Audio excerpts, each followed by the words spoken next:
Bienvenue. Aujourd'hui, on va parler d'un sujet qui est important pour toutes les jeunes familles.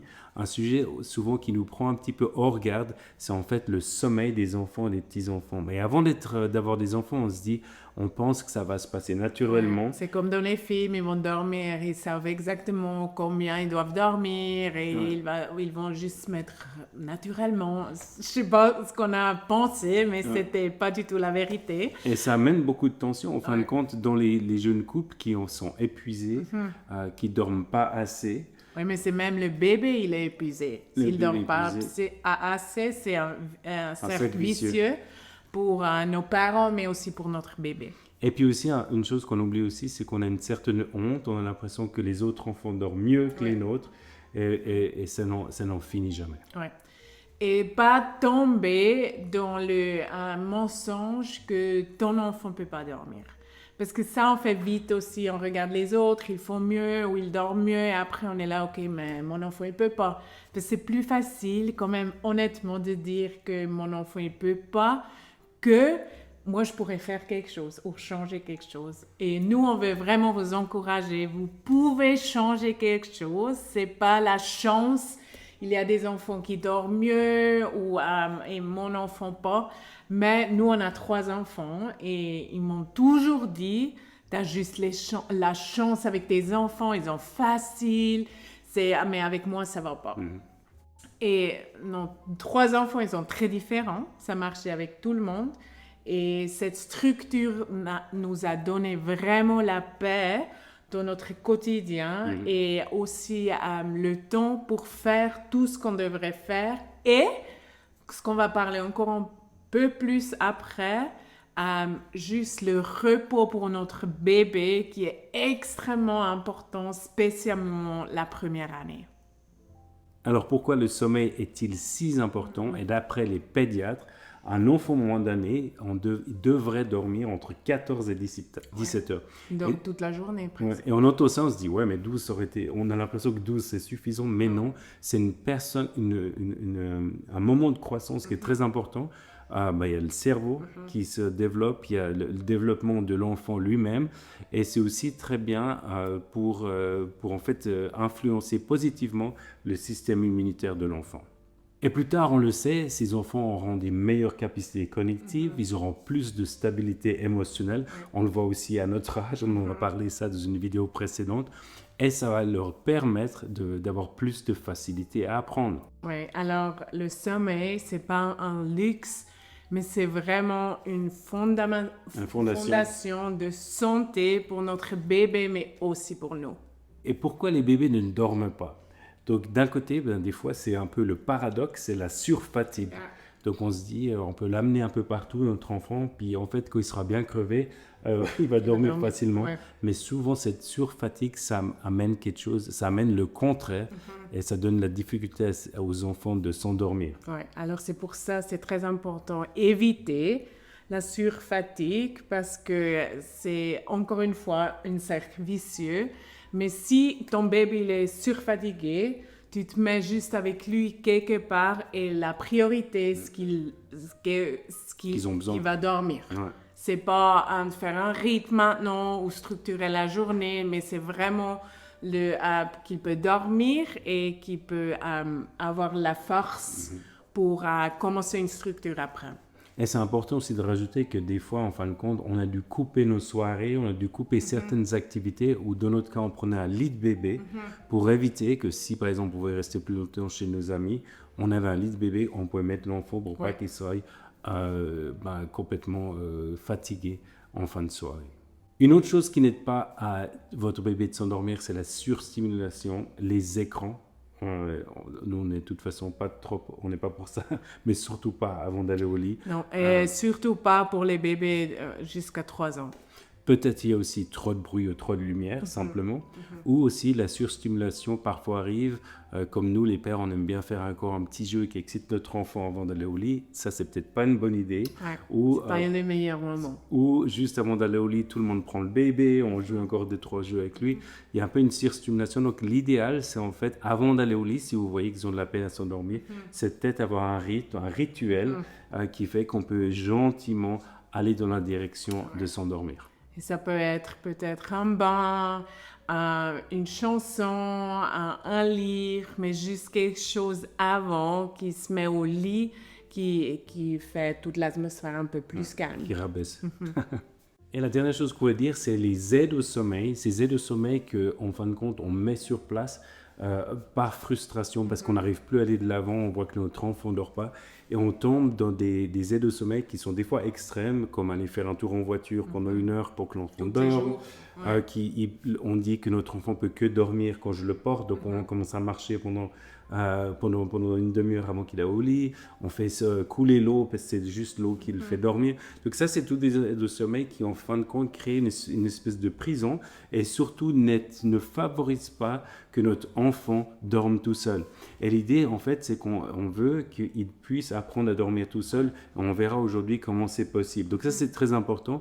Donc toutes ces aides, on n'est pas là pour les juger, on les a vues. On sait que ça vient d'un bon cœur, mais on n'en a pas besoin. Et on sait qu'on discute avec les gens qui se sentent eux-mêmes, à cause de ces aides qui sont un peu extrêmes, dans une certaine prison.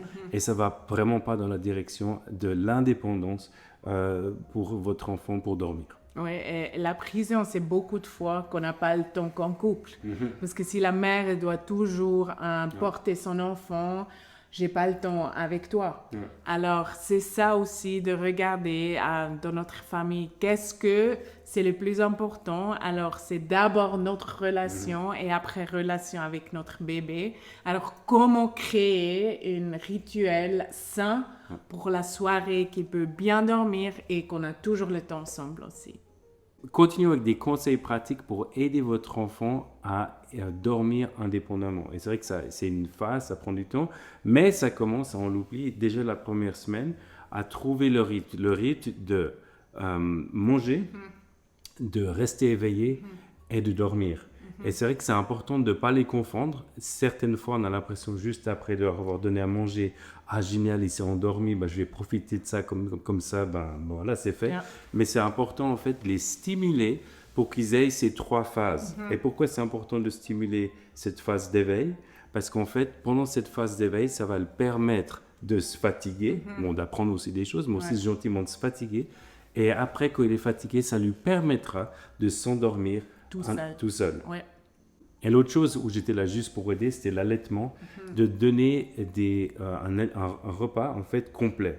Et pas juste de donner toujours des petits goûters, par exemple donner le sein ou le biberon dès que l'enfant a demande, mais en fait de structurer ces moments de repas. Des fois, elle le demande juste pour s'endormir aussi. Et on fait juste 3 minutes et après, ils endorment. Mais de vraiment, le focus, c'est sur les repas blancs. Et si on fait ça, on essaie de les réveiller et tout. Des fois, on change le sein. C'est juste, il y a différentes méthodes, juste les garder éveillés.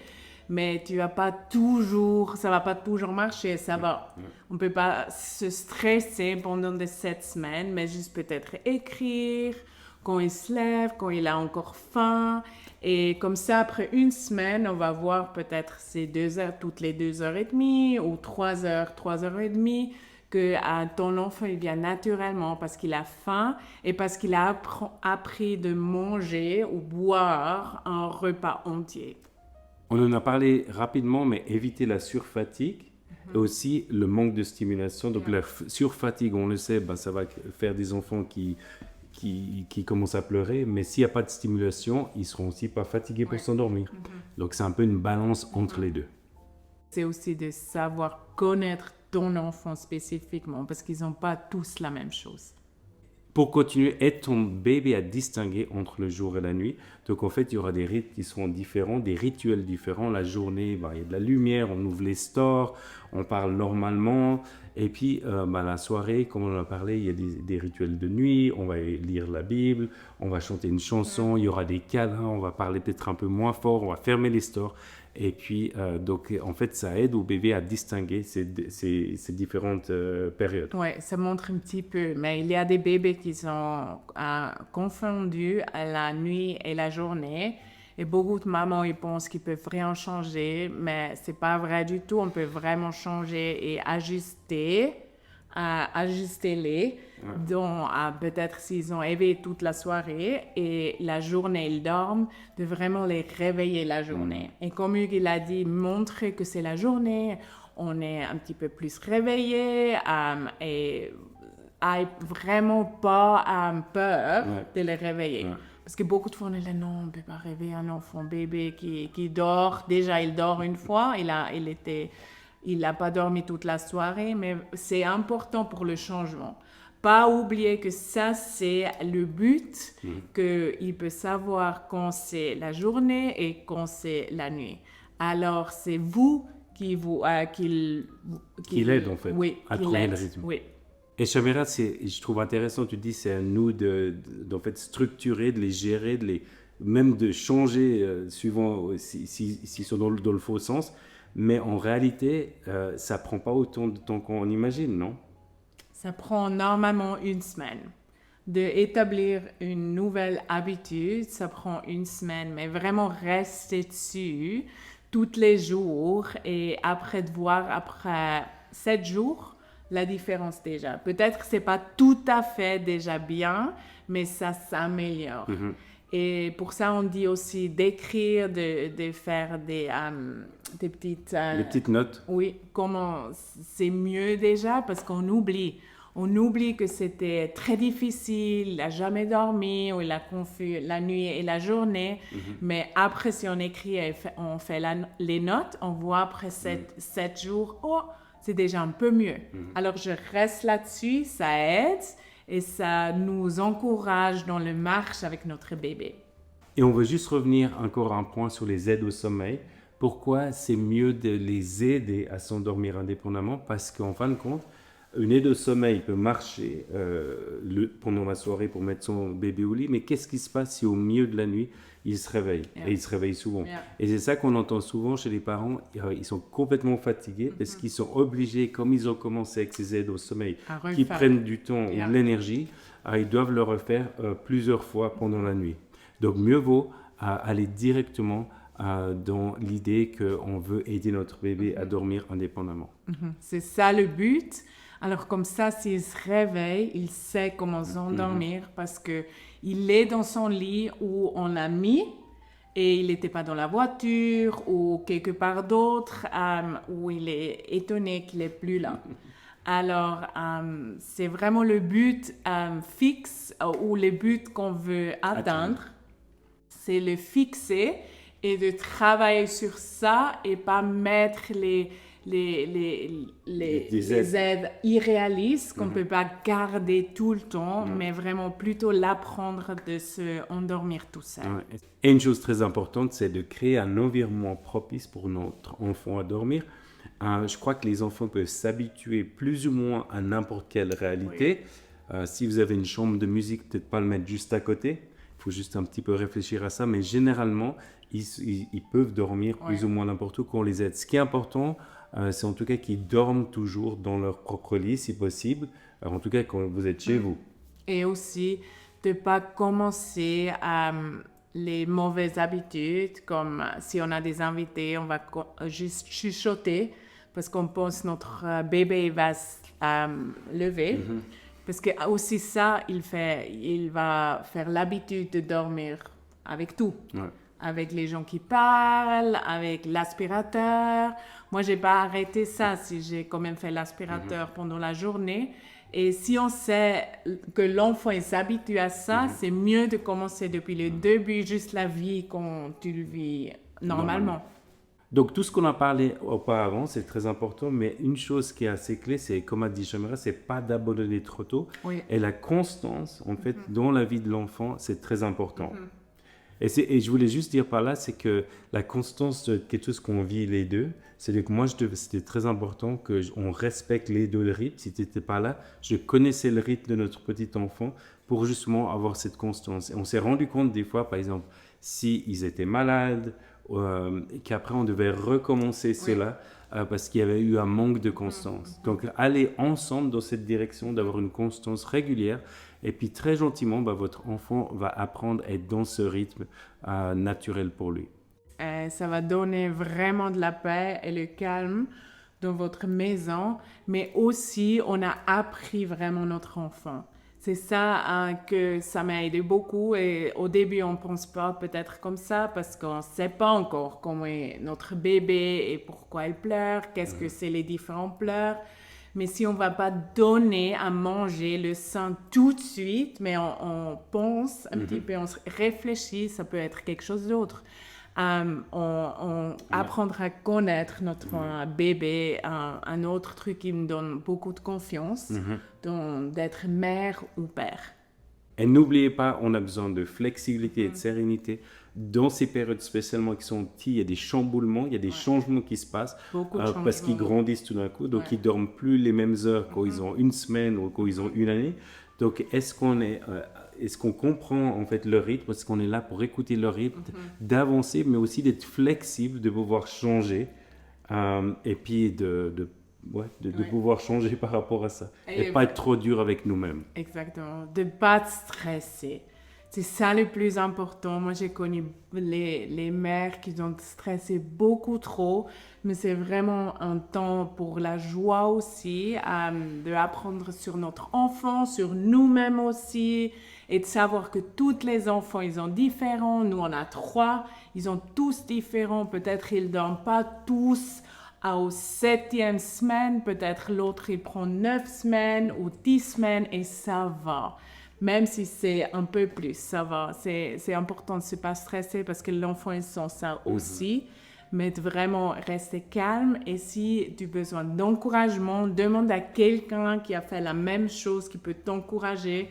Parce que ça, j'ai vu les mamans dans les premières phases, des premiers mois, ce qu'on a besoin, c'est l'encouragement. Parce qu'on ne sait pas, c'est la première fois, on ne sait pas comment faire.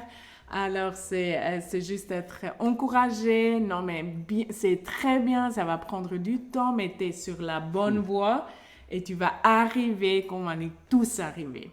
Alors, on ne veut pas oublier que le sommeil, c'est vraiment un cadeau de Dieu, pas juste pour nos enfants, mais pour nous aussi. Et de savoir qu'on apprend ça à nos enfants. Ce n'est pas naturel. Mais maintenant, avec nos enfants de 20, 18 et 15 ans, eux, ils n'ont aucun problème de dormir. Ils dorment tout très bien. Et on met vraiment les fondations quand ils ont bébé et on construit. Alors, j'espère que ça vous a encouragé. Peut-être vous avez plus de questions, je suis sûre. Ce thématique, ce sujet, c'est pas très facile et on a peut-être une question qui est différente de ce qu'on n'a pas parlé aujourd'hui. N'hésitez pas à mettre dans le commentaire, oui. Et sinon, on se voit la semaine prochaine. Bye!